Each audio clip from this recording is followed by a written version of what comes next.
Entonces, siguiendo con esta problemática de cómo pensar la identidad latinoamericana desde estos personajes de La Tempestad de Shakespeare, tal como lo hizo Rodó, recordemos que lo que vimos la vez pasada es que Rodó toma a Ariel y a Calibán como dos símbolos de las dos culturas que estarían como enfrentándose en América, que son la latinoamericana y la anglosajona, ¿no? Ubicando así como dos tradiciones distintas en América que reproducen dos tradiciones distintas de Europa. Eh, y bueno, y él decía entonces que los latinoamericanos seríamos Ariel por esa relación con el aire, con lo etéreo, con lo espiritual, y la cultura anglosajona sería Calibán porque está pegado a la tierra, ¿no?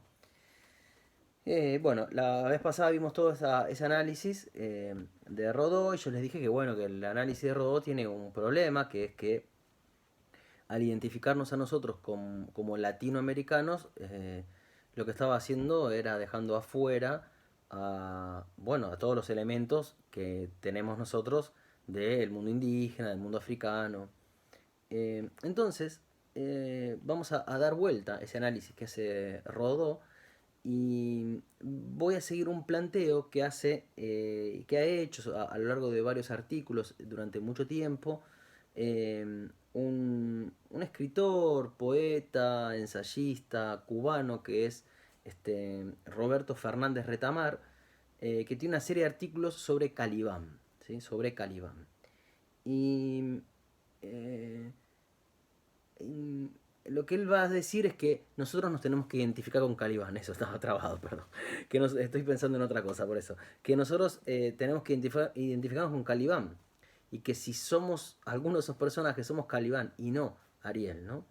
Por si les interesa, yo tengo una edición cubana de la obra de Retamar, que es un poco con la que yo la conocí, pero hace poco Claxo lo editó en Todo Calibán con una especie de prólogo, un prefacio a la edición norteamericana de Frederick Jameson. Alguna vez se había citado a Frederick Jameson y a mí no me salía, no me acordaba del nombre, que es un marxista norteamericano que fue uno de los teóricos de la posmodernidad. No me acuerdo en qué contexto les estaba hablando y tenía borrado el nombre. Que yo les decía que es un tipo súper interesante. Viene de la crítica literaria y es un poco el que hizo Jameson, el que hizo una teoría en la posmodernidad, bueno, de lo más interesante, ¿no? Viene del marxismo, entonces no cayó completamente en esas posiciones tan relativistas y apolíticas a veces, ¿no? De la posmodernidad. Bien, en esa edición están los textos de Retamar sobre Calibán que fue escribiendo durante mucho tiempo, ¿no? Bien, ¿por qué? Porque los latinoamericanos deberíamos identificarnos más con Calibán y no con Ariel. En principio, entonces lo que voy a hacer es explicar eso, voy a retomar unas cosas de Shakespeare, de La Tempestad, y vamos a tratar voy a retomar cosas de Retamar, por supuesto, para terminar en una mirada como antropofágica de la cultura, inspirada en el manifiesto antropófago de Oswald de Andrade, del año 28. Eso va a ser como el combo que voy a hacer ahora. Y que seguiremos la clase que viene igual. Bueno, ¿por qué seríamos Calibán? La primera razón para pensar que nosotros somos Calibán es que si recordamos la historia de la tempestad, Calibán es el habitante nativo de la isla, ¿no? Eh, y por lo tanto nosotros nos tendríamos que identificar con ese, con el que es el nativo, con el que es el habitante de la tierra que fue conquistado, ¿no? Cuando digo ahí nosotros, siempre hablar de nosotros, en nombre de nosotros, es un problema, ¿no? Alguna vez les expliqué este concepto de locus de enunciación, que es un concepto que trabajan algunos de estos escritores latinoamericanos como Walter Miñolo, y que a mí me parece súper interesante para entender que todos los discursos siempre están dichos desde un lugar, y que por lo tanto no es tan sencillo hablar de nosotros, ¿no? Pero bueno, estamos tratando de pensar en la identidad latinoamericana, eso querría decir que habría algo común a los latinoamericanos. Y efectivamente hay algo común, ¿no? Yo creo que es posible, pero va a haber que explicar mucho para entender en qué sentido hay algo común, sin caer en ningún reduccionismo, sin caer en ningún exclusivismo, ¿no? Es decir, esto, lo común es, y siempre, siempre que se ha dicho, nosotros somos esto, es agarrar una única característica, ¿no? Y es hablar en nombre de los otros. Hay uno que toma el poder, hay uno que toma la posición dominante, que se arroga el derecho de hablar en nombre de todos, y dice, esto es lo que es de todos. Y deja fuera a un montón de características. Es una estrategia discursiva típica del poder. Entonces, si nosotros no queremos caer en esos simplismos, en esas generalizaciones que siempre han dejado afuera a muchas diferencias, por ejemplo esta de Rodó, de decir somos latinoamericanos, entonces, ¿qué hacemos con los indígenas y los africanos? Bueno, hay que tratar de evitar caer en el nosotros. Bueno, pero al mismo tiempo, bueno, pero somos latinoamericanos. Bueno, ¿qué somos, no? Es una pregunta bien filosófica que la clase que viene la voy a retomar cuando abordemos filosóficamente el problema de la identidad, ¿no? Vamos a explicar. Esto que yo estoy explicando de Shakespeare, Rodó, viene siendo así como medio metafórico. La semana que viene vamos a hablar de la identidad y cuáles son los supuestos filosóficos que están detrás de estas identificaciones que estoy haciendo hoy, ¿no? Pero bien, somos latinoamericanos, somos todos nosotros, bien, ¿qué es lo que tenemos en común, no? Bueno, en principio decíamos, somos los habitantes de América, ¿no? Somos aquellos que hemos sido conquistados. Cualquiera de ustedes podría preguntarse lo que una vez la hija de un amigo y de una amiga mía me hicieron en un cumpleaños que yo había hecho. Eh, Ella tenía en esa época 8 años, creo, o 7 años. Ahora está terminando la carrera de filosofía. Y en ese cumpleaños mío yo había hecho, me gusta cocinar, y entonces había hecho todo un menú así muy particular. Y el menú había un menú efectivamente que yo hacía, y era, el primer plato era plato sobre de los conquistadores, y era un plato español. Y el segundo plato era un plato de los conquistados, y era un plato americano, como un guiso, no me acuerdo qué había hecho. Hace 1000 años. La hija de mi amigo tenía como unos 7 8 años, y ahora está terminando la carrera de filosofía. Eh, y ella, que ya pintaba para filósofa, con 7 años u 8, me pregunta, ¿y nosotros quiénes somos? ¿Los conquistadores o los conquistados? Y ella sola, ¿eh? Dice, porque ¿somos españoles o somos esos conquistados? Tampoco somos los conquistados, porque esos indios no somos más esos indios, ¿no? Entonces me puso como un aprieto, y yo le tenía que explicar a ella, que era chica, con quién nos identificábamos. Y ahí está, ¿no? ¿Dónde encontramos el nosotros? ¿Con quién nos identificamos? ¿Qué quiere decir? Que la identidad, en primer lugar, es una apuesta. Que lo primero que tenemos que entender de la identidad es qué es lo que uno asume, qué es lo que uno se construye. Que a la identidad no hay que ir a buscarla en rasgos objetivos.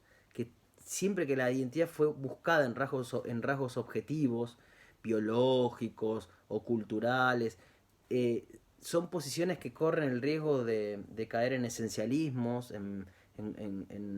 digamos, en racismos, ¿no? Entonces, digamos, lo primero que hay que hacer es entender que la identidad es algo que uno asume, que uno se la juega. Y tal vez a veces no hay razones para jugársela, más que la propia apuesta, ¿no? Y entonces yo le tenía que decir a ella, que tenía unos 7 8 años, digamos, quiénes éramos, ¿no? Que claramente era un problema, porque no somos ni unos ni otros en realidad. Y yo le dije, somos los conquistados, claramente.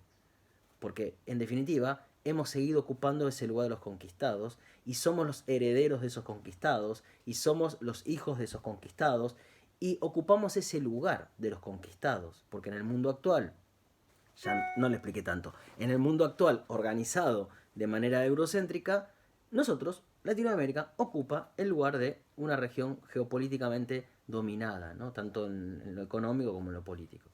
Entonces, somos Calibán, somos los que habitamos esta tierra, ¿no? Entonces, la primera cosa que hay que hacer es asumirnos como los dominados que vivimos en esta región del mundo, ¿no? Eh, y no por ponernos en el lugar de víctimas, ¿no? Sino por decir, somos los hijos, somos la historia que comienza con la conquista. Nosotros somos esos que hemos sido productos de una conquista. Dominados me refiero con eso, no me refiero a sometidos, ¿no? Las identidades nunca son sometidas, ¿no? A lo sumo hemos sido conquistados, ¿no? Eh, Porque el sometimiento supone como una pasividad por parte del sometido que que no la hay, ¿no? Nunca somos completamente pasivos. Pero sí somos los conquistados, somos los que ocupamos la posición débil del poder, no manejamos el mundo nosotros, ¿no? Entonces somos Calibán, porque Calibán era el habitante de la isla. Entonces, en principio, Rodó no vio algo fundamental, que Calibán era el que vivía en esa isla. Claro, como Rodó está pensando que nosotros venimos de la tradición latina, venimos de Europa, no hizo esa identificación, ¿no? No se agarró de esa identificación de la tierra, ¿no? Nosotros somos, hay algo que es inevitable, ¿no? Claro, somos los que estamos en esta tierra, tampoco quiere decir, y acá viene la complejidad, lo vamos a ver la clase que viene, tampoco quiere decir que somos esos indios precolombinos, ¿no? Esos indios precolombinos dejaron de existir en su totalidad desde el momento en que un español pisó América, porque ahí todo se transformó, ahí todo se modificó. Empezando por qué? Porque las identidades empezaron a mezclarse, empezaron a cambiar. Lo que no cambió era el lugar que uno ocupa en las relaciones de poder mundiales. Entonces, todos los latinoamericanos tenemos algo en común. Algún rasgo identitario en común, no sé, será difícil encontrar eso. Ahora, sí que tenemos en común todos los latinoamericanos, que todos estamos de este lado de las relaciones de poder. Entonces, a partir de que se instituye la conquista, ahí todo el interior de América empezó a modificarse. Ya dejaron de ser esos indios. Y se puso entró en unas relaciones de poder completamente diferentes, ¿no? Piensen, ¿no? Antes era, qué sé yo, los aztecas que estaban en lucha con estos otros pueblos, los incas con estos otros pueblos.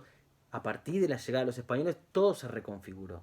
Entonces, ¿para qué digo esto? Para no caer en lo que en una época se cayó, que era el indigenismo, ¿no? Que es identificarnos con la cultura indígena. Y la verdad que esa cultura indígena ya no existe más, ni la de los indios actuales. Los indios actuales no son más esos indígenas, ¿no? Porque ya me cansé de decírselo, se lo dije un montón de veces. En los pueblos indígenas, en los pueblos americanos, hay historia. Y si hay historia, quiere decir que las identidades cambian.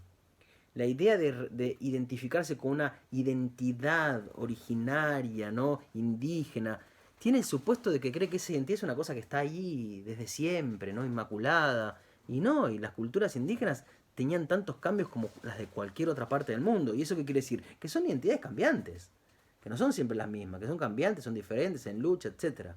Todo eso se reconfigura con Colón llegando al Caribe. Llegando al Caribe y sometiendo y conquistando a los caribes. A los caribes. ¿Por qué otra razón somos Calibán? Porque Colón, creo que ya se los dije, cuando llega al Caribe, ¿qué es lo que dice? Que esos indios son los indios caníba, ¿no? Porque él pregunta, y creo que ya les expliqué cuando hablamos de Todorov, y él escucha caníba. Los indios son los caribes, ¿no? Unos de los que estaban por ahí son los caribes. De esa mala comprensión, de ese error, de ese ruido como fonético, va a quedar caníba. Y de caníbal va a quedar caníbal, ¿no? Y Shakespeare hace como un anagrama y dice Caliban. Caliban, no caníbal. Solo por cambiar las sílabas, ¿no? Eh, ¿Por qué somos eso? ¿Por qué somos Caliban? ¿Quiénes eran los indios caribes? Los indios caribes son un pueblo que estaba en esa zona del Caribe, que era un pueblo guerrero y que entre otras cosas eran antropófagos. Y miren lo que le dice Caliban a Próspero, cuando Próspero lo está como medio como insultando, que le dice al final yo te quise civilizar y vos sos una bestia, ¿no? Les había leído la vez pasada. Dice tú, raza vil, aunque aprendiste, había lo que las naturalezas buenas no admitirían, ¿no? De manera que fuiste confinado a esta roca por tus méritos propios y habrías merecido mucho más que una prisión, ¿no? Lo basurea, ¿no? Próspero a Calibán. Y Calibán le responde, me enseñaste el lenguaje y el provecho que obtuve es que sé maldecir. Esto es fantástico. Esto es la clave de por qué nosotros somos Calibán. Esa frase, ¿eh? Me enseñaste el lenguaje y el provecho que obtuve es que sé maldecir. Que te dé peste roja por mostrarme tu idioma, le dice Calibán. Claro, Calibán habla inglés, ¿no? Ahora, me mostraste tu idioma y ahora yo puedo maldecir. Es decir, con esto que vos me diste, yo hago otra cosa, que es oponerme a vos e insultarte, ¿no? Como enfrentarme. Bien. ¿Qué hace Calibán ahí? Calibán hace lo que hacen los caníbales. ¿Y el caníbal qué hace? Cuando devora al cuerpo del enemigo vencido. Lo hablamos creo que la vez pasada, ¿no? La antropofagia, ya lo dije, no es, por supuesto, jamás tenía que ver con comer, con alimentarse, sino con una ingesta ritual en la que, por ejemplo, en pueblos guerreros, yo puedo apropiarme de las cualidades del guerrero vencido. Entonces, el caníbal, ¿qué es el caníbal? El caníbal es el que devora lo extranjero, el que se come lo extranjero. Calibán, Calibán le dice, me enseñaste el lenguaje y el provecho que obtuve es que sé maldecir. Es decir, vos me diste algo y ahí está qué cosa, la civilización, está el colonialismo, ¿no? Está la aculturación de decir, te saco tu cultura y te pongo la mía, parte de lo que fue la conquista, ¿no? Eliminar las culturas para europeizar, para civilizar, algo que siempre en parte ocurrió. Ahora bien, que está colonizado y de repente ahora habla inglés, usa para otra cosa eso que le enseñaron. Es decir, se apropia de lo extranjero. Es como si Calibán hubiera devorado el inglés.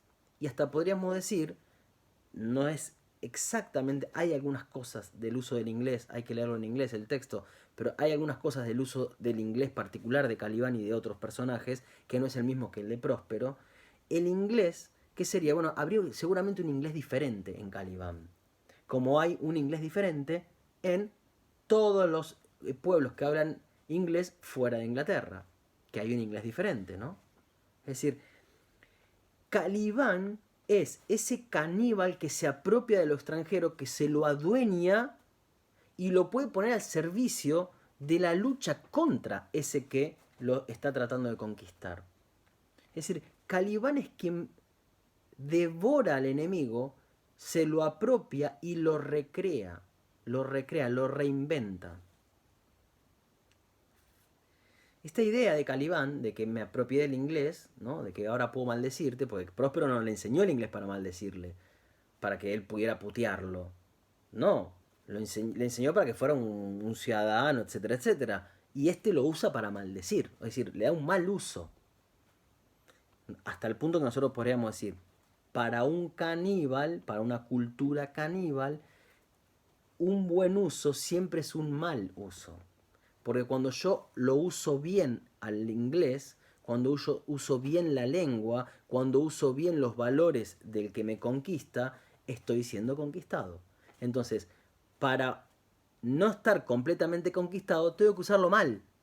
Y usarlo mal es modificarlo. Y usarlo para otras cosas, ¿no? Entonces, ¿esto con qué tiene que ver? O esto hacia dónde va. Esto va hacia la idea de que nosotros somos una cultura caníbal. Y tal vez lo que nos identifica a todos los latinoamericanos, eso que es común, no es un rasgo identitario, no es una cualidad que yo puedo reconocer, no son cualidades ni biológicas, sino que es como una potencia, como un proceso, que no es una cualidad identitaria, que no es algo que yo puedo identificar, sino que es como un proceso, que es el proceso de apropiación de lo extranjero. En esto que acabo de decir, lo voy a explicar la semana que viene, están esos fundamentos filosóficos del concepto de identidad. Porque en lo que yo acabo de decir está la concepción metafísica de la identidad, que cree que la identidad se define por cualidades identificables y reconocibles y permanentes, eso es la metafísica, y entender la identidad como proceso va a tener que ver con entender que el ser no tiene que ver con la identidad, sino con la diferencia, ¿no? Reconocerse en la diferencia, claro. Pasa que es difícil, porque ¿cómo?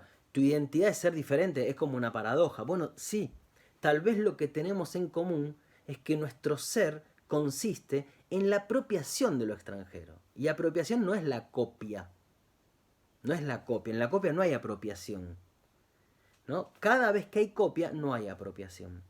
No voy a poder explicárselos, pero para mí me voy a ganar todos los enemigos del mundo con lo que voy a decir, pero eh, para mí hay dos ejemplos que podemos compararlos como ejemplos antagónicos y que explican muy bien la diferencia entre la apropiación de lo extranjero y la copia.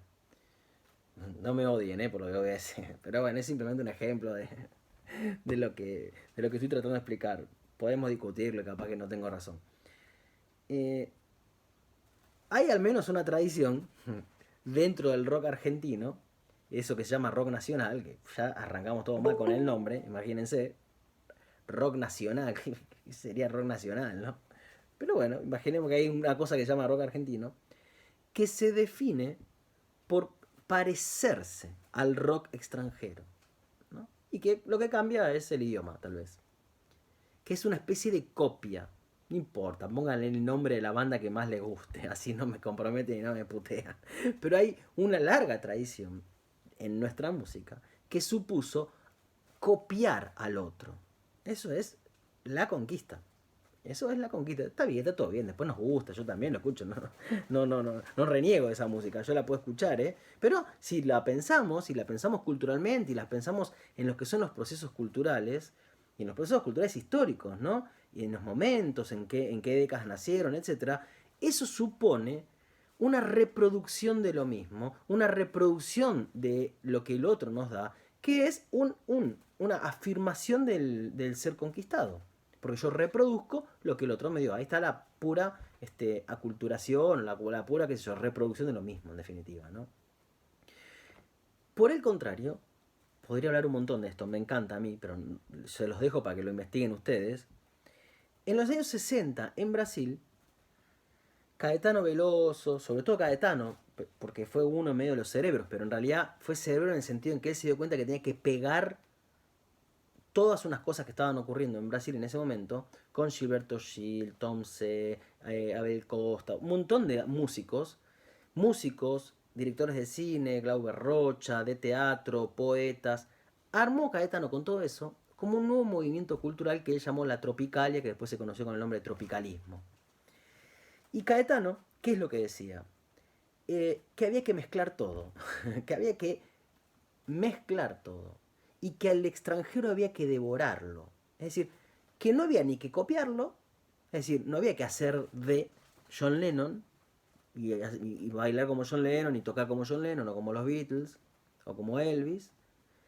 Tampoco había que renegar de aquello y refugiarse en lo nacional, en la identidad, y entonces es el folclore del nordeste, es la samba. Tampoco era eso, no se trataba ni de negar esto, ni de afirmar esto. Miren lo que digo, ¿eh? Ni negar lo extranjero, ni afirmar lo nacional, sino como una mezcla, como devorar lo extranjero y meterle lo extranjero a lo nacional.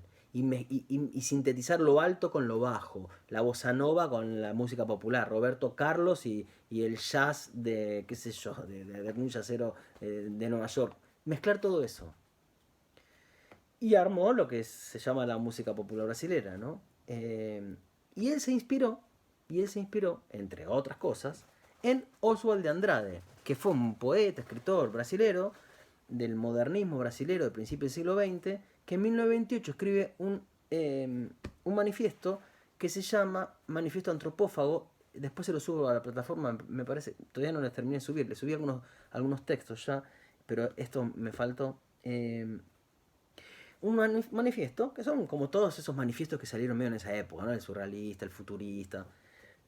Este Osvaldo Andrade, en ese manifiesto, después lo podemos leer más, les voy a citar solo una frase, en un renglón, porque es un renglón, dice, se los voy a escribir para que entiendan de qué estoy hablando, dice, tupi, tupi, T-U-P-I, tupi, or not tupi.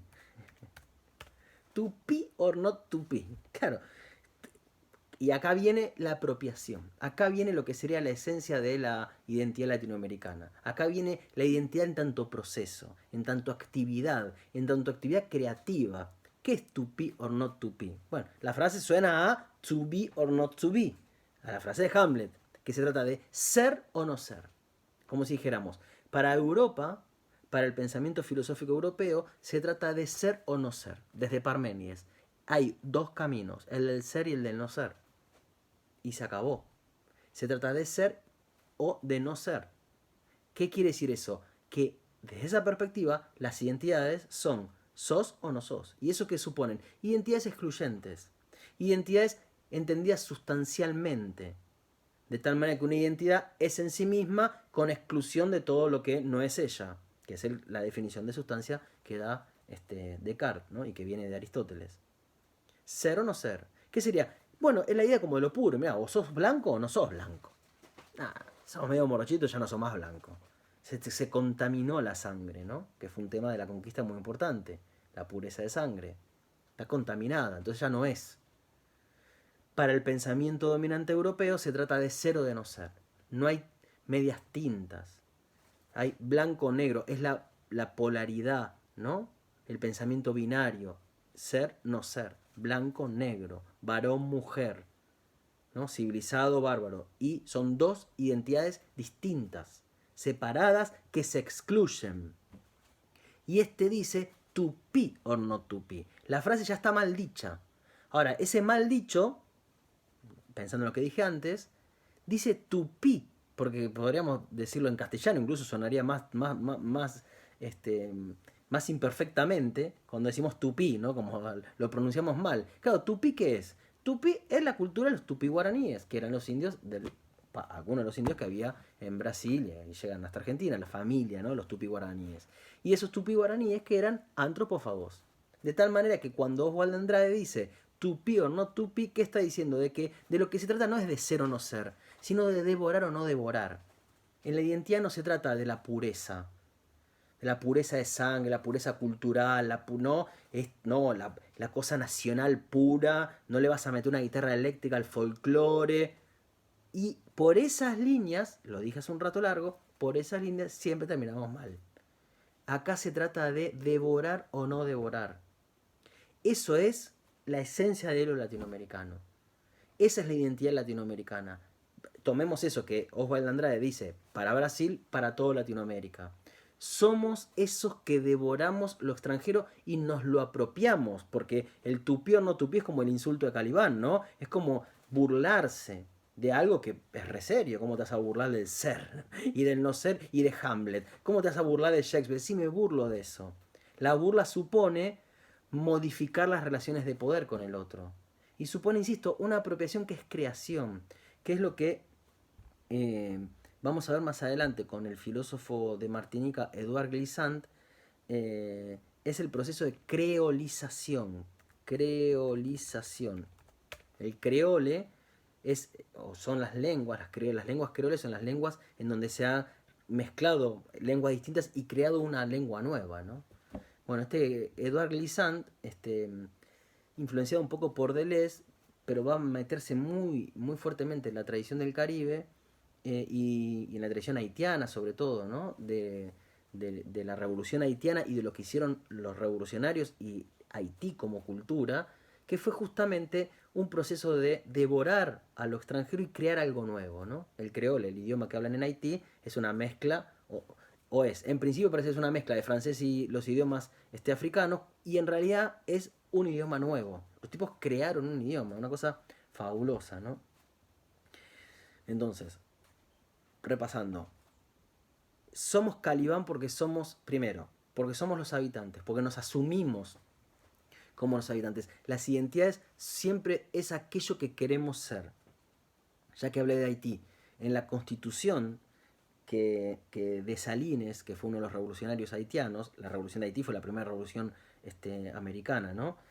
En el artículo 14 de la constitución, Dessalines decreta que en la isla todos los ciudadanos son negros. Son negros, por decreto. Y en esos ciudadanos había polacos, había alemanes, había blancos, había mestizos, había mulatos. Y dice, son todos negros. Es decir, si la raza es un invento y el ser negro no tiene que ver con el color de la piel, porque el color de la piel de los negros no es negra y porque los negros tienen todos pieles diferentes, y decimos que son negros, ¿qué quiere decir? Que la identidad del negro es una construcción. Y este tipo se apropia de eso que Europa hizo con ellos, de decirles son raza negra, y dice ahora, bueno, todos somos negros. Es decir, desliga la identidad de lo racial biológico y entiende que la identidad es lo que uno asume, lo que uno apuesta. Y entonces le está diciendo a esos polacos y a esos alemanes que estaban abandonando a sus potencias europeas y estaban decidiéndose por los revolucionarios haitianos, son negros, porque a partir de ahora ser negro es ser revolucionario y no ser de una raza inferior. Ser negro es luchar por la independencia en una época en donde no existía eso. Entonces, lo primero, la identidad es que es asumida. Lo segundo es que nuestra identidad y asumida, ¿qué nos asumimos? Somos los habitantes conquistados de esta tierra. Además, ¿por qué somos Calibán? Porque nuestra identidad es además proceso, proceso creativo, proceso que mezcla, que contamina, que somos los impuros de la tierra, así como somos los condenados de la tierra, según Fanon, también, que serían los conquistados, somos los impuros de la tierra. Esos impuros que no implica, o sea, esa impureza que no implica imperfección, sino todo lo contrario, sino potencia de creación, ¿no? Bien. Y por eso somos Calibán, porque somos ese caníbal, ¿no? Muy bien. Bien.